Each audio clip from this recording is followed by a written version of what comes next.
I want to begin by saying I'm deeply honored to be part of this panel, part of this conference as a non-Muslim. And that points to the question that I get asked so often.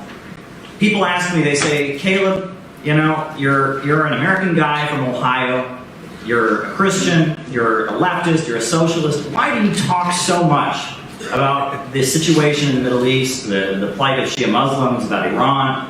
Why do you talk about this so much? And I've had to think about how I answer that question. And the answer that I've come up with is something like this.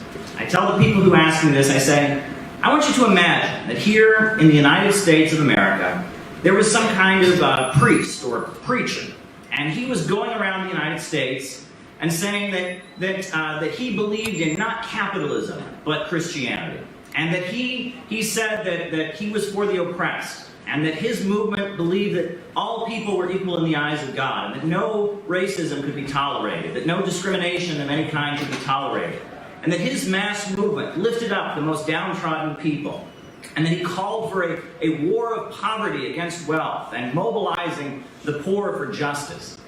And millions of people followed this movement and made great sacrifices, and that organizations were built called the Mobilization of the Oppressed that began building hospitals and schools and providing basic services to people.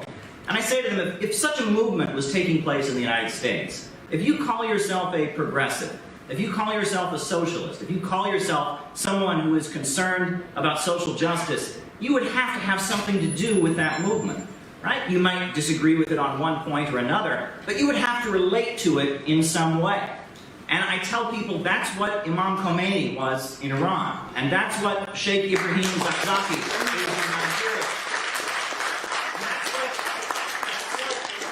Munir al-Nimr, the sheikh who was brutally killed by the Saudis, that's what he was doing as well. And that if you call yourself a progressive, you can't put up a barrier and say, well, these people have a different religion than me, I can't associate with them. Or these people, they think this way, or they disagree with me about this issue, I can't associate with them. That's not what progressive people should be doing.